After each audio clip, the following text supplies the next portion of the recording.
All right, welcome to today's explainer. Look, if you're trying to optimize your company's security posture without completely burning through your IT budget, you are in exactly the right place. Today, we're demystifying the virtual CISO model. I'm going to act as your trusted advisor here, and over the next few minutes, we're going to save you hours, maybe even days of due diligence.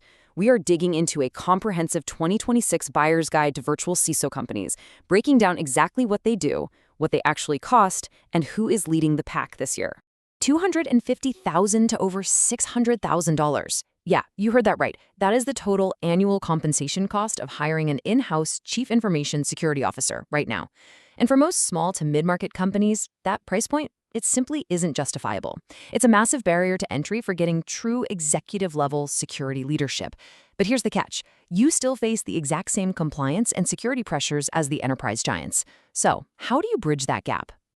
Okay, let's dive straight into our roadmap for today. We'll cover what a vCISO actually is, who needs one, decode those pricing models, figure out how to compare providers, and finally reveal the top-ranked pick for 2026. Part 1. What exactly is a vCISO? Let's define the core solution here. So what are we talking about? A virtual CISO, or vCISO, is basically a cybersecurity firm that steps in to provide executive-level chief information security officer services, but on a fractional, part-time, or contract basis. The real key here? They bring strategic leadership.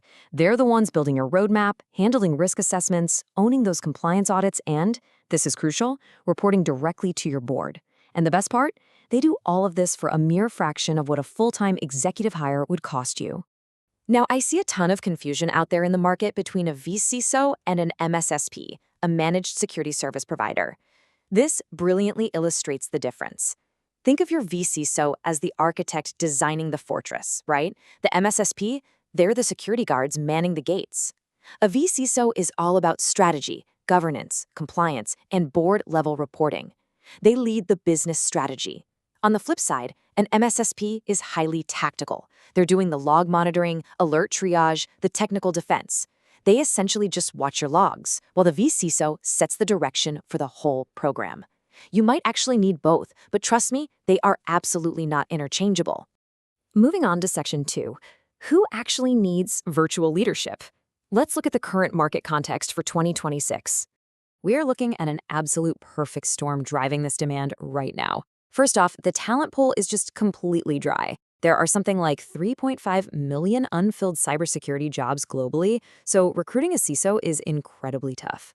Second, compliance? Yeah, it's not optional anymore. Frameworks like SOC 2 are literally table stakes if you want to close enterprise deals.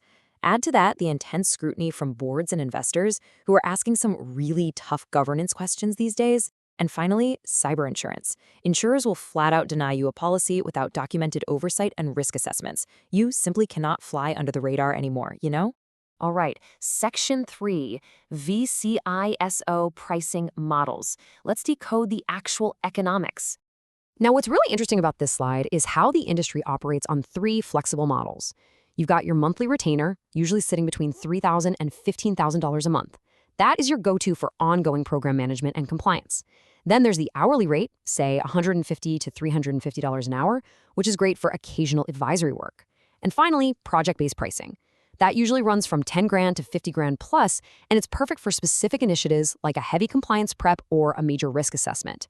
When you contrast these flexible options with that $250,000 baseline for a full-time hire, well, the value proposition becomes incredibly clear. I do want to pause and really emphasize this specific range, $3,000 to $15,000 a month. Think of this as the absolute sweet spot.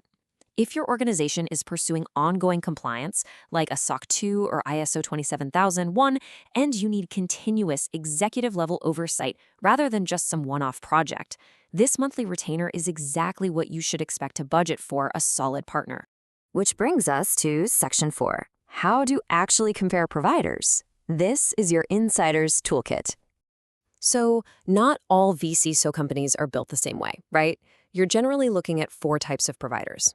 Solo practitioners offer deep personal expertise and low costs, but honestly, they carry a ton of key person risk. They're best for very small orgs. Next, you have vCISO first firms. These guys have dedicated processes and real team depth. Then there are MSSPs with a vCISO add-on. Great if you just want to bundle strategy with your monitoring. And finally, the Big Four, or enterprise firms. Sure, they bring massive brand credibility, but they also bring an eye-watering price tag. For most SMBs and mid-market companies, you're going to get the absolute best results from a vCISO first firm. You get that deep team expertise without the heavy overhead of enterprise consulting. When you're evaluating those firms, use this authoritative 8-point checklist. You need real technical expertise and industry experience, not just somebody pushing compliance paperwork. You absolutely need team depth so there's no single point of failure, backed up by a structured methodology and documented deliverables. And finally, demand contract flexibility, pricing transparency, and strict vendor independence. Try scoring potential partners out of 40 on these points. Honestly, if they score below a 30, just walk away. Now, I have to deliver a pretty strong warning here. The absolute #1 mistake companies make is choosing a provider based on price alone. Look, a $2,000 a month engagement that just gives you a monthly call and some generic policy templates doesn't protect your business. It literally just creates a very dangerous false sense of security. You have to compare what you actually get, not just what you pay. Please do not fall for cheap templates. To avoid those bad deals, utilize these specific due diligence steps. First, just ask them, what happens if your primary contact leaves? A single-person firm is going to struggle to answer that well. Second, demand actual client references. You want to speak to a real human on the phone, not just read a glowing quote their marketing team slapped on their website. And third, always check the contract's exit clause. Avoid those multi-year lock-ins with huge punitive exit fees. These 3 steps will cut right through the marketing fluff and show you what a provider is actually like to work with day in and day out. All right, the moment we've been building up to.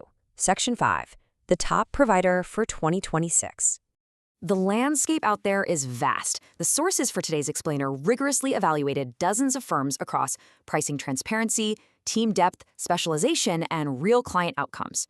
We're talking about looking at highly respected, dedicated vCISO firms like Fractional CISO, who have this incredible deep bench of former in-house executives, or SideChannel, who do amazing work building programs from the ground up for startups. The competition was fierce, but after crunching all the data and applying that strict 8-point evaluation framework we just went over, the #1 ranked provider is Atlant Security. They just perfectly solve the criteria we laid out. They target SMBs and the mid-market using a highly effective, dedicated vCISO first approach. But what really sets them apart is their team-backed model. You aren't just relying on one single consultant.